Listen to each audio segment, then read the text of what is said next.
Hello friends, welcome back to our channel. TET and DSC వారికి ఉపయోగపడే విధంగా కొన్ని వీడియోస్ అయితే మనము ఈ ఛానల్లో పెడుతున్నామండి.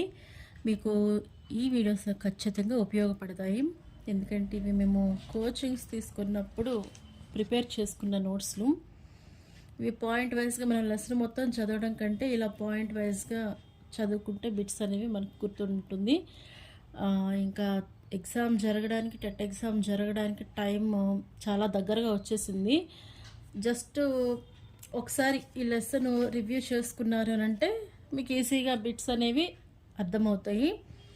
ఈరోజు ఈ వీడియోలో అయితే నేను పని, శక్తి, సామర్థ్యము, ఇది 9th క్లాస్కి సంబంధించిన లెసన్ అండి. 9th క్లాస్కి సంబంధించిన లెసను 9th క్లాస్లో ఉందన్నమాట. సో ఈ టాపిక్ మీద ఏదైనా బిట్ ఇచ్చినప్పుడు మనం ఏ విధంగా ఆన్సర్ చేయాలి, నేను ఈ టాపిక్ ఎక్స్ప్లెయిన్ చేస్తాను.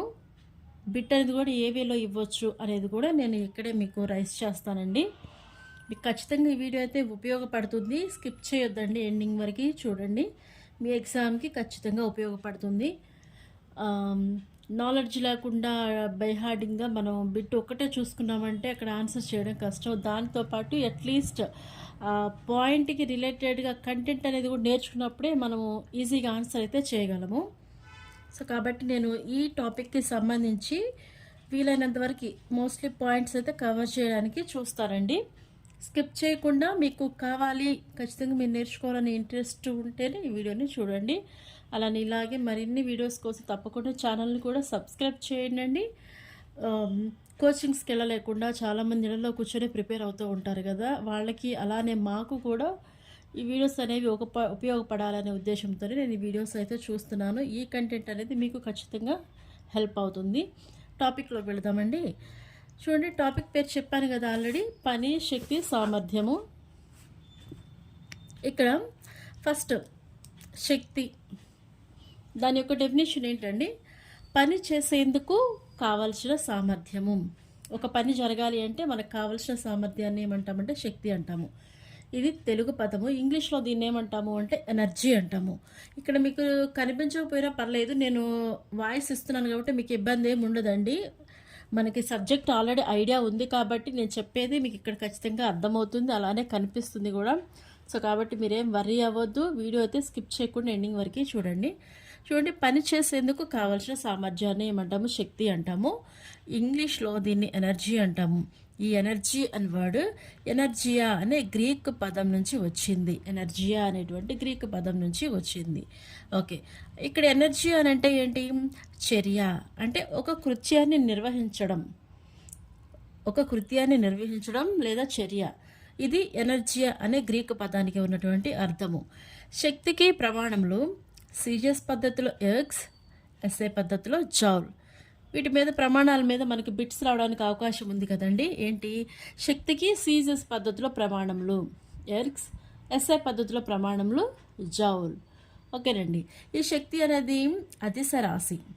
శక్తి అనేది అదిశ రాశి, పని అదిశ రాశి. ఈ రెండు అదిశ రాశులు అనమాట. అంటే వీటికి పర్టికులర్ ఒక డైరెక్షన్ అనేది ఏముండదు. మనం ఇప్పుడు బలం అనేది, శక్తి అనేది ఉపయోగించినప్పుడు, అలాగే ఒక పని అనేది జరిగిస్తున్నప్పుడు పర్టికులర్గా ఇదే డైరెక్షన్ చేయాలి అని మనకేమి ఉండదు కదండి. మనకి ఏ డైరెక్షన్లో ఆ వర్క్ అనేది ఫినిష్ చేయడానికి పాసిబిలిటీ ఉంటుందో ఆ డైరెక్షన్లో మనము బలం అనేది ప్రయోగిస్తూ ఉంటాం. కాబట్టి ఇది అదిశ రాశి. శక్తి, పని ఈ రెండు అదిశ రాశులండి. అలాగే ఒక జౌల్ అనేది ఎన్ని ఎర్గ్లకు సమానము? ఒక జౌల్ అనేది 10⁻7 ఎర్గ్స్కి సమానము. ఎన్ని ఎర్గ్స్ అండి? 10⁻7 ఎర్గ్స్కి. అలానే 1 erg is equal to 10⁻−7 joules. ఒక joule is equal to 10⁻7 ergs అయినప్పుడు ఒక ఎర్గ్ దేనికి ఈక్వల్ అవుతుంది అంటే ఇక్కడ ఉన్నటువంటి ఎర్గ్స్ అనేవి ఇటు సైడ్ వస్తే ఏమవుతుంది? 1/10⁻7 అవుతుంది కదా. దాన్ని మనం ఎలా రాసుకోవచ్చు? 10⁻−7 జౌల్స్గా రాసుకుంటాము. సో ఇవి మనకి ఇంపార్టెంట్ పాయింట్స్ అండి.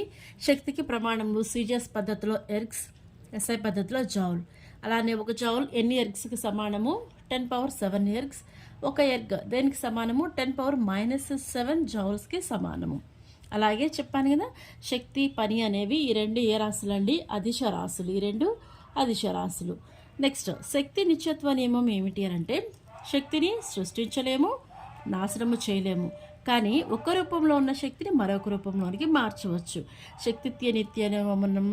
సో నిత్యత్వ నియమం అంటే సేమ్, అది పర్టికులర్గా ఇలా అనమాట. ఇక్కడ ఉన్నటువంటి ఈ ప్లేస్ అయితే మారుతుంది. రిమైనింగ్ నిత్యత్వ నియమం అంటే యాస్టీస్గా ఇదే స్టేట్మెంట్ అయితే ఉంటుంది కదా. శక్తి నిత్యత్వ నియమం ప్రకారం ఏంటి? శక్తికి సంబంధించినటువంటి నిత్యత్వ నియమము. ఈ శక్తిని మనము సృష్టించలేము, నాశనము చేయలేము, కానీ ఒక రూపంలో నుంచి మరొక రూపంలోనికి మార్చవచ్చు. ఇలా మార్చే ప్రక్రియను ఏమంటామంటే శక్తి బదిలీ అని అంటాము, లేదా శక్తి పరివర్తనం అంటాము. శక్తి బదిలీ లేదా శక్తి పరివర్తనం అంటారు. అలానే శక్తులు మనకి చాలా రకాలైతే ఉంటాయి కదండి. ఏంటి? రసాయనిక శక్తి, విద్యుత్ శక్తి, యాంత్రిక శక్తి, ఇలా ఇక్కడ కొన్ని రకాలైతే ఉన్నాయి కదా. అలానే అవి చేసేటువంటి పనులు. ఫర్ ఎగ్జాంపుల్ ఘటం తీసుకుంటే ఇదేం చేస్తుందంటే రసాయనిక శక్తిని విద్యుత్ శక్తిగా మారుస్తుంది. అలానే విద్యుత్ మోటార్ తీసుకుంటే విద్యుత్ శక్తిని యాంత్రిక శక్తిగా మారుస్తుంది. అలానే జనరేటర్ తీసుకుంటే యాంత్రిక శక్తిని విద్యుత్ శక్తిగా మారుస్తుంది. ఇవి శక్తికి సంబంధించినవి. వీటి మీద మనకి బిట్ రావడానికి అవకాశం ఉంది కదా. అంటే ఏంటి? విద్యుత్ శక్తిని యాంత్రిక శక్తిగా మార్చేది ఏంటి? మోటారా, ఘటమా, జనరేటరా, ఇలా ఇస్తారు. యాంత్రిక శక్తిని విద్యుత్ శక్తిగా మార్చడానికి ఉపయోగించేది ఏంటి? జనరేటరా, మోటార్, ఘటం, ఈ మూడు. ఇట్లా పర్టికులర్ ఏదైనా ఇవ్వచ్చు వాడు ఆప్షన్స్లో. ఆన్సర్ ఏంటంటే జనరేటర్. జనరేటర్ ఏం చేస్తుంది? యాంత్రిక శక్తిని విద్యుత్ శక్తిగా మారుస్తుంది. విద్యుత్ మోటార్ విద్యుత్ శక్తిని యాంత్రిక శక్తిగా మారుస్తుంది. విద్యుత్ ఘటము అంటే బ్యాటరీ ఏం చేస్తుందండి? రసాయనిక శక్తిని విద్యుత్ శక్తిగా మారుస్తుంది. ఓకేనండి, ఇది శక్తికి సంబంధించిన ఇన్ఫర్మేషన్. నెక్స్ట్ పని. పని ఏంటి? ఒక వస్తువులో పని జరిగేందుకు, ఒక వస్తువుపై పని జరిగింది అంటే ఒక వస్తువుపై పని జరిగేందుకు ఒక వస్తువుపై బలం ప్రయోగించడం, ఆ వస్తువులో స్థానభ్రంశం కలగాలి. పని జరిగింది అంటే ఏంటి? పని జరగాలి అంటే ఆ వస్తువుపై ఏం జరగాలంటే స్థానభ్రంశం కలగాలి. ఇది మెయిన్ పాయింట్, స్థానభ్రంశం. ఇది జరిగితేనే అక్కడ ఏం జరిగినట్టు? పని జరిగినట్టు అన్నమాట. పని అని చెప్పొచ్చు. ఒక వస్తువుపై బల ప్రయోగించడం వల్ల ఆ వస్తువు అనేది స్థానభ్రంశము చెందితే ఆ వస్తువుపై ఏం జరిగినట్టు? పని జరిగినట్టు. జరిగిన పని ఈజ్ ఈక్వల్ టు ఇదిగో ప్రయోగించిన బలము, అలానే స్థానభ్రంశము. ఇక్కడైతే ఈజీగా మనము డెఫినేషన్ చేయొచ్చు కదండి, ఈజీగా డిఫైన్ చేయొచ్చు. చూడండి, పనిని ప్రయోగించిన బలం అంటే ఏంటి? ఒక వస్తువుపై బలాన్ని ప్రయోగించినప్పుడు అది స్థానభ్రంశము చెందితే అక్కడ ఏం జరిగినట్టు? పని జరిగినట్టు. స్థానభ్రంశం అంటే ఏంటండి? ఆ ప్లేస్ అనేది మారడం అనమాట. ఒక ప్లేస్ నుంచి మరో ప్లేస్కి అనేది మారడం. ఫార్ములా చూస్తే పని W ఈక్వల్ టు ప్రయోగించిన బలము ఫోర్స్ ఇంటూ స్థానభ్రంశము, W is equal to FS. ఇవి పనికి ఫార్ములా. అలానే కోణం ప్రకారంగా చూస్తే జరిగిన పని ఈజ్ ఈక్వల్ టు ప్రయోగించిన బలము ఇంటూ స్థానభ్రంశము ఇంటూ దాని మధ్య కోణము, దాని మధ్య కోణం యొక్క విలువ. దీనిలో రాసుకోవచ్చు W is equal to FS cos θ, FS cos θ. ఇది అదిశల లబ్ధం కాబట్టి మనము దీన్ని ఇలా అయితే చూపిస్తాము. W is equal to F bar dot S bar. ఇది అదిశల లబ్ధానికి ఫార్ములా. ఇక్కడ అంటే ఏంటి? రెండు సదిశలని కాస్ థీటాతో వ్రాసినప్పుడు పని శక్తికి ఒకే ప్రమాణాలు అనేవి ఉంటాయి. రెండు సదిశలకి కాస్ థీటా అనేది వ్రాసినప్పుడు పని శక్తికి ఒకే ప్రమాణం అనేది ఉంటుంది. సో ఓకేనండి, మనకి మెయిన్ ఇంపార్టెంట్ ఏంటి? జరిగిన పనికి ఫార్ములా, అలానే యాంగిల్ ఇచ్చినప్పుడు formula W is equal to FS cos θ, FS cos θ. అలానే పనికి సిజిఎస్ పని ప్రమాణాలు ఏంటి? డైను సెంటీమీటర్. సిజిఎస్ పనికి ప్రమాణాలు డైన్ సెంటీమీటర్. దాన్ని ఏమంటాము? ఎర్గ్ అంటాము. ఏమంటారండి? ఎర్గ్. అంటే 1 ఎర్గ్ ఈజ్ ఈక్వల్ టు ఎంత, ఎలా డిఫైన్ చేయొచ్చు? 1 erg is equal to dyne into centimetre. అలానే 1 joule is equal to newton into metre.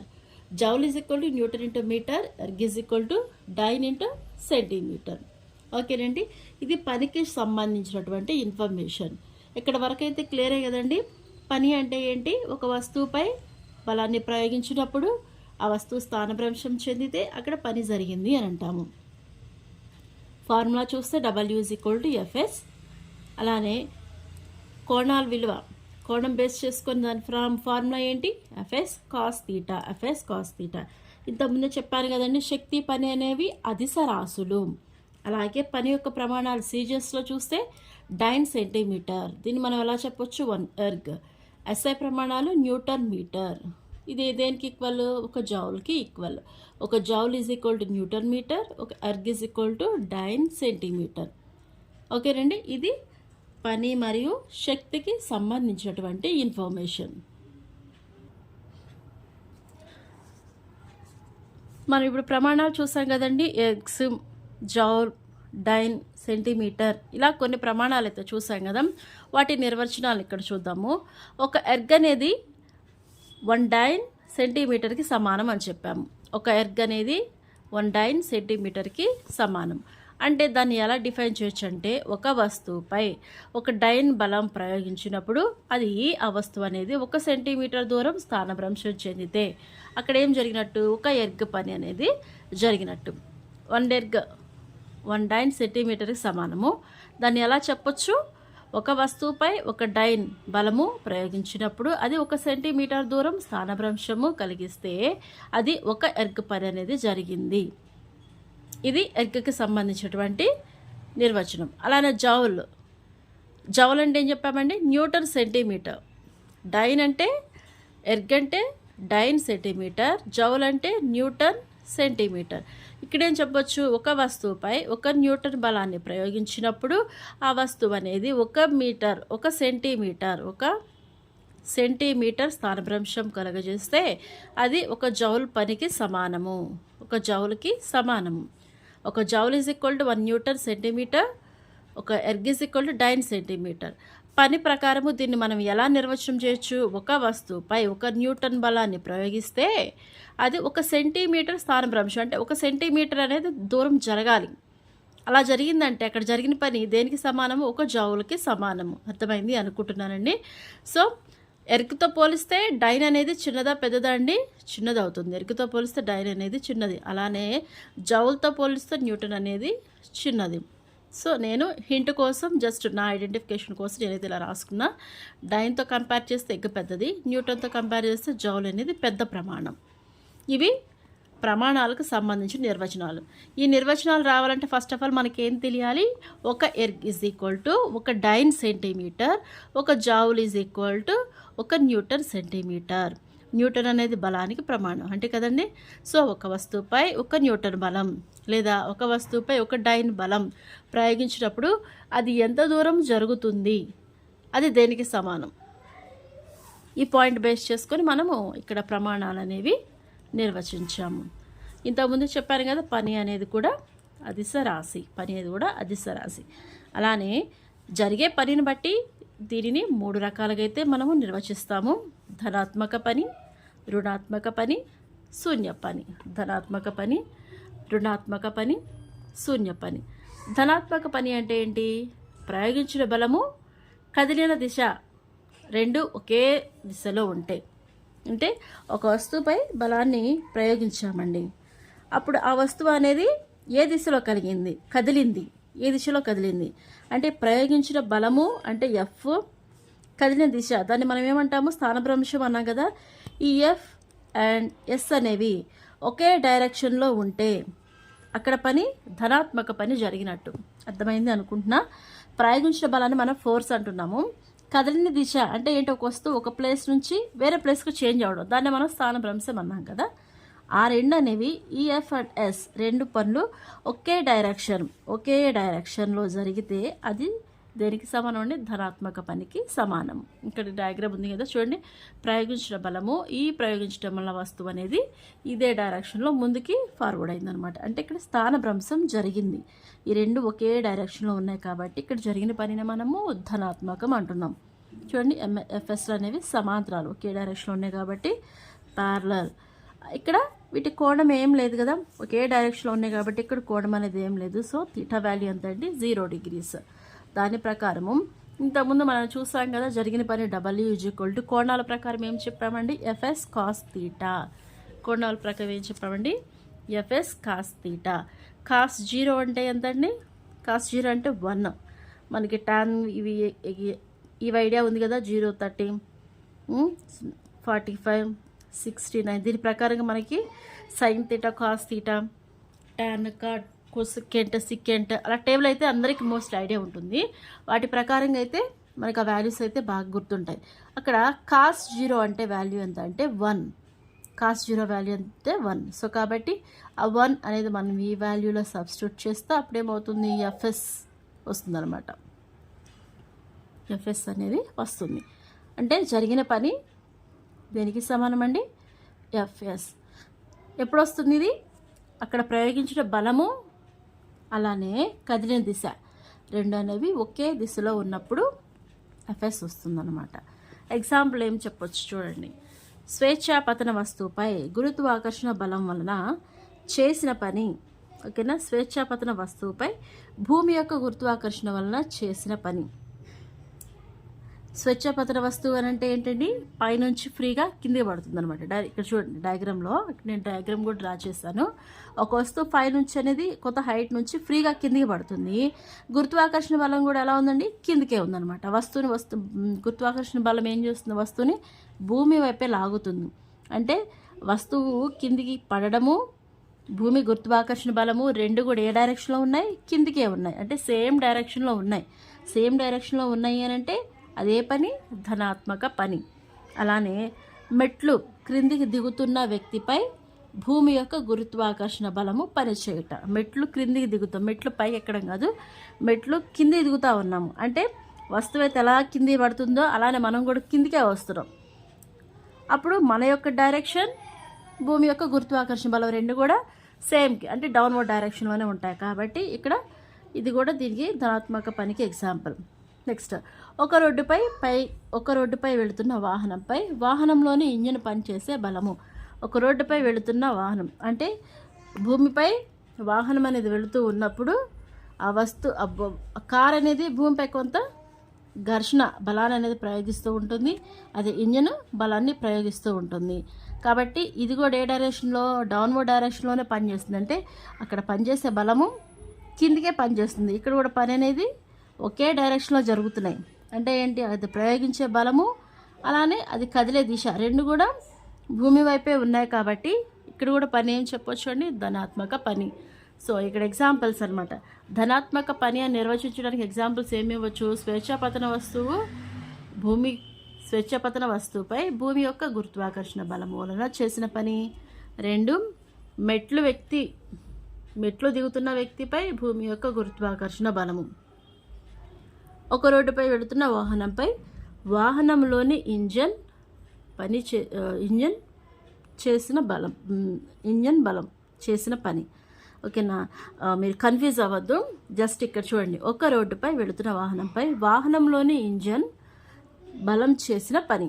ఈ ఇంజన్ యొక్క బలము చేసిన పని. ఓకేనండి, ఇవి ధనాత్మక పనికి సంబంధించి. ఇక్కడ బలాలు మనం 3 రకాలు అన్నాం కాబట్టి ధనాత్మక పని గురించి చూసాం. అంటే ఏంటి, ప్రయోగించిన బలము, స్థానభ్రంశం రెండు అనేది సేమ్ డైరెక్షన్లో ఉండాలి. అప్పుడు మనకు ఫార్ములా ఏమొస్తుందండి, W=Fs. ఒకే డైరెక్షన్లో పనిచేస్తున్నాయి కాబట్టి అక్కడ తీటా వాల్యూ 0 అవుతుంది. అప్పుడు ఎఫ్ఎస్ కాస్ తీటా వాల్యూ 0. అప్పుడు కాస్ 0 ఎంత, 1. దట్స్ వై మనకేమొస్తుందంటే ఎఫ్ఎస్, W=Fs అనేది వస్తుంది. దీనికి సంబంధించింది. అలానే చూడండి, ఇది రుణాత్మక పనికి. ఇక్కడ రుణాత్మకం అంటే ఏంటి, ప్రయోగించిన బలము అలానే స్థానభ్రంశము అంటే కదిలిన దిశ, రుణాత్మక దిశ. ఇది చూద్దాం చూడండి. ఇక్కడ రుణాత్మక పని అంటే ఏంటి, ప్రయోగించిన బలము అలానే వస్తువు కదిలిన దిశ. ఆ కదిలిన దిశనే మనం ఏమంటాము, స్థానభ్రంశము. ఈ రెండనేవి ఆపోజిట్ డైరెక్షన్లో ఉన్నాయి. ఆపోజిట్ డైరెక్షన్లో ఉంటే అక్కడ రుణాత్మక పని జరిగినట్టు, అంటే వ్యతిరేక దిశలో ఉన్నాయి. అప్పుడు వాటి మధ్య కోణం ఎంత అవుతుందంటే 180 degrees అవుతుంది. ఎంత అవుతుందండి, 180 degrees అవుతుంది. ఇక్కడ ఎఫ్ అంటే ఫోర్స్, ఎస్ అంటే స్థానభ్రంశము. ఈ రెండు పరస్పరము వ్యతిరేకంగా ఉన్నాయి. వాటి మధ్య కోణం ఎంత, 180 degrees. మనకి టేబుల్ అయితే ఐడియా ఉంది కదండి. So as for formula W=Fs cos θ, Fs cos 180. ఈ టేబుల్ ప్రకారంగా చూడండి, ఇక్కడ అన్ని పాజిటివ్ ఉంటాయి. ఇక్కడ ఓన్లీ సైన్ కొసెకెంట్ మాత్రమే పాజిటివ్ ఉంటుంది. ఇక్కడ టాన్ కాట్ మాత్రమే పాజిటివ్ ఉంటుంది. కాస్ సికెంట్. సో 180 అంటే ఇక్కడ 9 ప్లస్ తీటా అంటే 90 కన్నా ఎక్కువ. 90 కన్నా ఎక్కువే కదా. ఇక్కడ ఓన్లీ సైన్ కాస్ మాత్రమే పాజిటివ్, కొసెకెంట్ మాత్రమే పాజిటివ్, రిమైనింగ్ అని నెగిటివ్. కాస్ 180 అన్నాం కాబట్టి కాస్ వాల్యూ ఎంత అవుతుంది? -1 అవుతుంది. యాక్చువల్లీ -1. కాబట్టి ఆ -1 మనం ఇక్కడ సబ్స్టిట్యూట్ చేస్తే W = ఎంత అవుతుందండి? -FS. మరి ఇదంతా ఇప్పుడే చూస్తూ కన్ఫ్యూజ్ అవ్వద్దు. నేను 1 by 1 పాయింట్ వైజ్గా మీకు ఎక్స్ప్లెయిన్ చేస్తాను. స్కిప్ చేయొద్దండి. మీకు ఖచ్చితంగా అర్థమయ్యేలాగే నేను ఎక్స్ప్లెయిన్ చేస్తాను. స్కిప్ చేయొద్దు. మీరు చూసుకోండి, ఎగ్జామ్ ఖచ్చితంగా ఉపయోగపడతాయి. సో ఇక్కడ రుణాత్మక పనికి సంబంధించి ఎగ్జాంపుల్స్ ఏంటండి? పైకి విసిరిన వస్తువుపై భూమి యొక్క గురుత్వాకర్షణ బలము చేసిన పని. పైకి విసిరిన వస్తువు, ఇందాకేం చెప్పాము? కిందికి పడే వస్తువు. ఇప్పుడు పైకి విసిరే వస్తువుపై భూమి యొక్క గురుత్వాకర్షణ బలము చేసిన పని. ఇది ధనాత్మక పనికి ఉదాహరణ. మెట్లు పైకి ఎక్కేటప్పుడు, కిందాక ఏం చెప్పాము? మెట్లు కిందికి దిగేటప్పుడు. ఇక్కడ మెట్లు పైకి ఎక్కేటప్పుడు వ్యక్తిపై భూమి యొక్క గురుత్వాకర్షణ బలము చేసిన పని. పైకి ఎక్కుతూ ఉన్నప్పుడు డైరెక్షన్ అనేది ఇలా ఉంటుంది. భూమి యొక్క గురుత్వాకర్షణ బలం కిందకు ఉంటుంది. మనిషి పైకి ఎక్కుతున్నాడు, భూమి గురుత్వాకర్షణ బలం కిందకు ఉంది. చూడండి, ఈ 2 డైరెక్షన్స్ ఎలా ఉన్నాయి? ఆపోజిట్ ఉన్నాయి. అలానే ఒక రోడ్డుపై వెళుతున్న వాహనంపై రోడ్డు యొక్క ఘర్షణ బలం చేసిన పని. వాహనంలోని ఇంజిన్ బలం చేస్తే అది ధనాత్మక బలము. అలా కాకుండా రోడ్డు యొక్క ఘర్షణ బలము, వాహనంపై రోడ్డు యొక్క ఘర్షణ బలము చేసిన పనిని రుణాత్మక పని అని అంటాము. ఇవి ఎగ్జాంపుల్స్, గుర్తుపెట్టుకోండి. భూమి నుంచి స్వేచ్ఛగా క్రిందికి పడే వస్తువు అంటే పాజిటివ్. అలా కాకుండా పైకి ఎగురుతుంది అంటే నెగిటివ్. మెట్లు పైనుంచి కింది దిగుతున్నాము అంటే పాజిటివ్, పైకి ఎక్కుతున్నారు అంటే నెగిటివ్. రోడ్డుపై వెళుతున్న వాహనంపై వాహనంలోని ఇంజిన్ పనిచేసే బలం అంటే పాజిటివ్. అలా కాకుండా వాహనంపై రోడ్డు యొక్క ఘర్షణ బలం చేసే పని అని అంటే నెగిటివ్. ఇవి రుణాత్మక పనికి సంబంధించినటువంటి ఎగ్జాంపుల్స్. నెక్స్ట్ చూడండి, శూన్య పని. ఇంకోటి ఏంటండి? శూన్య పని. ఇక్కడ చూడండి, ఈ 2 తలాలు ఏ డైరెక్షన్లో ఉంటాయండి? ఆపోజిట్ డైరెక్షన్లో ఉంటాయి. పర్పెండిక్యులర్గా ఉంటాయి. ఇది మెయిన్ పాయింట్. పర్పెండిక్యులర్ అంటే లంబ దిశలో ఉంటాయి. ప్రయోగించే బలము అలానే వస్తువు కదిలే దిశ, ఈ 2 ఒకదానికి కూడా ఎలా ఉంటాయి? లంబ దిశలో ఉంటాయి. సో ప్రతి చోట నేను డయాగ్రామ్స్ కూడా మెన్షన్ చేశాను. పర్టికులర్గా మీకు అర్థమైపోతుంది. జస్ట్ ఇది కనిపించడం లేదు కాబట్టి నేను మీకు ఎక్స్ప్లెయిన్ చేస్తున్నాను. Everything is good in screen, that's why. చూడండి, ఇక్కడ ఖచ్చితంగా మీకు డయాగ్రామ్ చూస్తే ఆటోమేటిక్గా అర్థమైపోతుందండి. ఇక్కడ ఏంటి? ఇది ప్రయోగించిన బలము. ఇక్కడ ప్రయోగించిన బలము, ఇది స్థానభ్రంశము కదా. ఈ ఎఫ్ఎస్ ఒకదానితో ఒకటి ఎలా ఉన్నాయి? లంబంగా ఉన్నాయి. లంబంగా ఉన్నాయి అంటే కోణం ఎంత అవుతుందండి? 90 degrees. సో మనం ఫార్ములాలో సబ్స్టిట్యూట్ చేస్తే W = FS cos θ. FS cos θ అంటే cos 90 ఎంత అండి? 0. కాబట్టి ఈ ప్లేస్లో మనం 0ని సబ్స్టిట్యూట్ చేస్తే FS × 0, అప్పుడు వాల్యూ ఏమవుతుంది? 0 అవుతుంది. అంటే ఏంటి? ఒక వస్తువుపై జరిగిన పని అంటే ఒక వస్తువుపై ప్రయోగించిన బలము, ఆ వస్తువు స్థానభ్రంశం జరిగినప్పుడు జరిగిన పని ఏమవుతుంది? 0 అవుతుందన్నమాట. అంటే అక్కడ అసలు పని ఏమీ జరగలేదు. బల ప్రయోగించాము, స్థానభ్రంశము జరిగింది. ఆ 2 డైరెక్షన్లు ఎలా ఉన్నాయి? లంబ దిశలో, ఒకటి లంబంగా ఉన్నాయి. దానివల్ల అక్కడ ఏం జరగలేదు? పని జరగలేదు. సో ఇప్పుడు మనకి క్వశ్చన్ అడగడానికి అవకాశం ఏముంటుందండి? పని ఒక వస్తువుపై బలాన్ని ప్రయోగించినప్పుడు జరిగిన స్థానభ్రంశం అనేది బలానికి లంబ దిశలో ఉన్నప్పుడు జరిగిన పని అనేది ఎలా జరుగుతుందండి? ధనాత్మక పని, రుణాత్మక పని, శూన్య పని. లంబంగా అంటే శూన్య పని. ఇక్కడ మనకి హింట్ వైజ్గా ఏం గుర్తుపెట్టుకోవచ్చు అంటే ఎఫ్ మరియు ఎస్లు సేమ్ డైరెక్షన్లో ఉంటే, పాజిటివ్, ఆపోజిట్ డైరెక్షన్లో ఉంటే నెగిటివ్, అండ్ ఒకదాని ఒకటి ఇలా పర్పెండిక్యులర్గా ఉంటే ఏమవుతుంది 0, అంటే అక్కడ అసలు ఏమి పని జరగట్లేదు అని అర్థం అనమాట. సో ఇలా అయితే మనం గుర్తుపెట్టుకోవచ్చు. అండ్ ఎగ్జాంపుల్స్ చూడండి. ఆగి ఉన్న బస్సును కదిలేందుకు ప్రయత్నిస్తున్న పిల్లవాడు బస్సుపై కలిగి చేసే పని. బస్సు అలా ఆగి ఉంది, కానీ ఆ పిల్లాడు నెట్టేస్తూ ఉన్నాడు అనమాట, దాని మీద బలప్రయోగం చేస్తూ ఉన్నాడు. అసలు అదేం జరగదు, బస్సు అలానే స్టేబుల్గా ఉంది. అంటే బస్సు అనేది డౌన్వర్డ్ డైరెక్షన్లో బలాన్ని ప్రయోగిస్తుంది, అంటే ఇలానే ఉంటుంది. పిల్లాడు ఇలా బలాన్ని ప్రయోగిస్తున్నాడు. ఇప్పుడు చెప్పండి, ఇక్కడ ఉన్న ఫోర్స్, ఇక్కడ ఉన్న ఎస్ అనేవి రెండు ఏ డైరెక్షన్లో ఉన్నాయి? 1/1 పర్పెండిక్యులర్లో ఉన్నాయి. That's why it's example of 0 work. ఓకేనా. నెక్స్ట్, ఒక పెద్ద బండరాయి కదిపేందుకు ప్రయత్నిస్తున్న వ్యక్తి కలుగు చేసిన పని. ఇంకా ఇలా అనమాట, ఆగి ఉన్న బస్సుని, పెద్ద బండరాయిని, తలపై సూట్ కేసు పెట్టుకొని నడుస్తున్న కూలి. ఇది ఇంపార్టెంట్ అండి, ఎందుకంటే ఇది ఎక్కువ శాతం టెట్ రాసినప్పుడు కావచ్చు, ఎక్కువగా రిపీటెడ్గా పెట్టారనమాట. ఏంటి?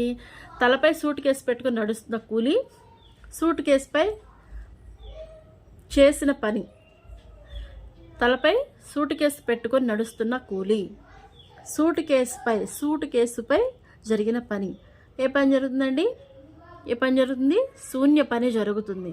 మనం ఏం చేస్తూ ఉంటాము? పాజిటివ్ నెగిటివ్ పెడతాం. అంటే నడుస్తూ ఉన్నాడు కదా సూట్ కేసుపై అని అంటే ఒకటేంటి, ఒకే డైరెక్షన్లో ఉన్నాయి కదా అని ధనాత్మకమో, లేకపోతే అంటే ఆ టైంలో మనం ఉన్నటువంటి ఆలోచనను బట్టి ఇవి సెలెక్ట్ చేస్తాం. కానీ మనము పర్టికులర్గా ఏదో ఒక పని జరిగింది అనుకుంటాం, అసలు ఏం జరగలేదు అనేది మనం ఐడెంటిఫై చేయలేము. కానీ ఇక్కడ ఏంటి? తలపై సూట్ కేసు పెట్టుకొని నడుస్తున్న కూలి, సూట్ కేసుపై చేసిన పని. ఇలా ఉంటే అక్కడ ఏం జరిగినట్టు? అసలు పని ఏమీ జరగనట్టు. ఇదేంటి? ఎగ్జాంపుల్ ఆఫ్ శూన్య పని. ఓకేనండి. పర్టికులర్గా ఈ ఎగ్జాంపుల్స్ కూడా మనమైతే బాగా గుర్తుపెట్టుకోవాలి. దీని మీద అయితే బిట్స్ అయితే నేను టెట్ ఎగ్జామ్ రాసినప్పుడల్లా బిట్ అయితే చూస్తూనే ఉన్నాను నేను. ఖచ్చితంగా రాసిన వాళ్ళందరూ కూడా ఐడియా ఖచ్చితంగా ఉంటుంది. అంటే మనం టెట్ రాస్తూనే ఉన్నాం కాబట్టి ఒక పాయింట్ వైజ్గా చదువుకుంటూ వెళ్తున్నప్పుడు మనకి ఆటోమేటిక్గా అది గుర్తొస్తుంది. ఓకే, ఈ బిట్ ఒకసారి ఎగ్జామ్లో మనకు వచ్చింది అనే ఐడియా అయితే ఖచ్చితంగా వస్తుంది. ఆ వేలోనే చెప్తున్నాను. ఈ బిట్ అయితే ఒకసారి వచ్చిందండి. ఇలాంటి కొన్ని పాయింట్స్ అయితే నేను ఇలా కూడా హైలైట్ చేస్తూ ఉంటాను. స్కిప్ చేయొద్దు, ఎండింగ్ వరకు అయితే చూడండి. మరొక పాయింట్ చూడండి. తలపై సూట్ కేస్ పెట్టుకొని నడుస్తున్న కూలి రోడ్డుపై వెళుతున్నప్పుడు సూట్ కేసుపై చేసిన పని. మీరు ఈ డయాగ్రామ్ చూడండి, మీకు క్లియర్గా అర్థమవుతుంది. ఇక్కడ పర్సన్ ఉన్నాడు, ఇతను ఏం చేస్తున్నాడు? సూట్ కేసుని పైకి ఎత్తుకుంటున్నాడు. పైకి ఎత్తుకోవడం వల్ల చూడండి, ఇందాక మనం చెప్పుకున్నాం కదా, మెట్లు పైకి ఎక్కుతున్నప్పుడు, ఏదైనా వస్తువుని పైకి విసిరినప్పుడు ఏం బలం పనిచేస్తుందండి? ఏ పని జరుగుతుంది? రుణాత్మక పని. ఇక్కడ కూడా ఇతను ఏం చేస్తున్నాడు? తన సూట్ కేసుని పైకి ఎత్తుతున్నాడు. దానివల్ల భూమి యొక్క గురుత్వాకర్షణ బలము కింది పనిచేస్తుంది. సూట్ కేసుపై అప్పుడు ఏ బలం పనిచేస్తుందండి? గురుత్వాకర్షణ బలమే కదా. కాబట్టి ఇక్కడ ఏ పని జరుగుతుంది? రుణాత్మక పని జరుగుతుంది. ఏమి కన్ఫ్యూజన్ వద్దు, నేను జస్ట్ ఇలా చక్కగా డయాగ్రామ్స్ కూడా వేసి మీకు ఎక్స్ప్లెయిన్ చేస్తున్నాను. డౌట్స్ ఏమి ఉండదండి, క్లియర్గా ఉంటుంది. ఇన్ కేస్ మీకు ఏమైనా డౌట్ ఉంటే కామెంట్ చేయండి, నేను జస్ట్ దానికి బిట్కి ఆన్సర్ చేయడానికి ట్రై చేస్తాను. ఇక్కడ ఇంకా క్లియర్గా రాసుకుని చూడండి. వ్యక్తి తలపైకి బరువు ఎత్తుతున్నప్పుడు ఆ బరువు అనేది పైకి ఉంటుంది. అలాగే మనిషిపై గురుత్వాకర్షణ బలం ఏ డైరెక్షన్లో ఉంటుంది? కిందికి ఉంటుంది. కాబట్టి ఇక్కడ జరిగిన పని ఏం చెప్పొచ్చు? Negative energy. ఏం జరిగింది? నెగిటివ్ వర్క్ అయితే జరిగింది. ఇది ఇంపార్టెంట్ బిట్ అండి. ఇంతకుముందు అడిగిన బిట్, ఈ రెండు బిట్స్లో ఓ బిట్ రావడానికి అయితే అవకాశం ఉంటుంది. క్వశ్చన్ జాగ్రత్తగా చదివి ఆన్సర్ చేయడానికి ట్రై చేయండి. ఇప్పుడు మనం 3 రకాల పనుల గురించి చూసాము. ధనాత్మక పని, రుణాత్మక పని, శూన్య పని. అలానే శక్తి బదిలీ ఆధారంగా పనులు అనేవి మరిలో 3 రకాలుగా వర్గీకరించారు. అది ధనాత్మక పని, రుణాత్మక పని, శూన్య పని. ఇక్కడ దేని ఆధారంగా? శక్తి బదిలీ ఆధారంగా. ధనాత్మక పని అంటే ఏంటి?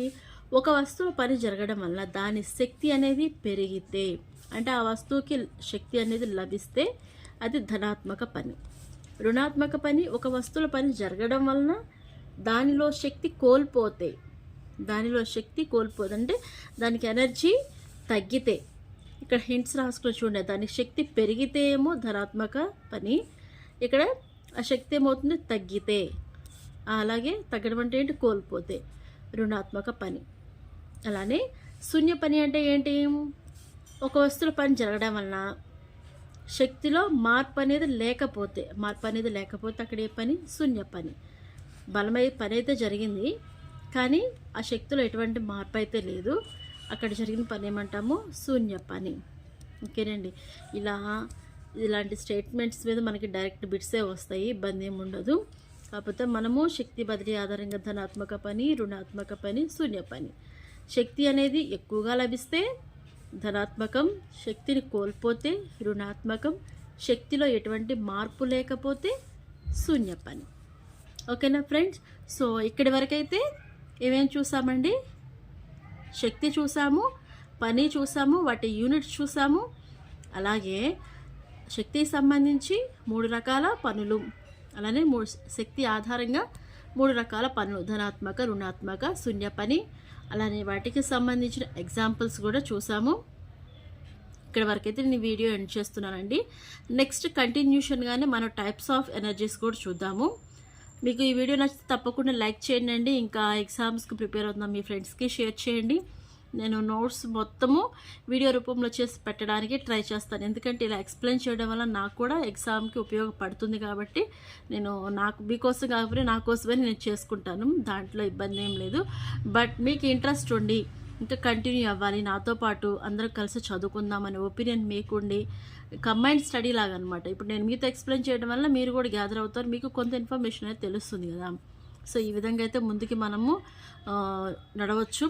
దీనికోసము కంటిన్యూగా మీకు వీడియోలు కావాలనుకుంటే తప్పకుండా మన ఛానల్ని సబ్స్క్రైబ్ చేయండి. ఇది న్యూ ఛానల్ అండి, ఇప్పుడే స్టార్ట్ చేశాను. కాబట్టి ఈ వీడియోని లైక్ చేయండి, మీ ఫ్రెండ్స్కి షేర్ చేయండి, అలానే మర్చిపోకుండా ఛానల్ని సబ్స్క్రైబ్ చేయండి. Thank you friends.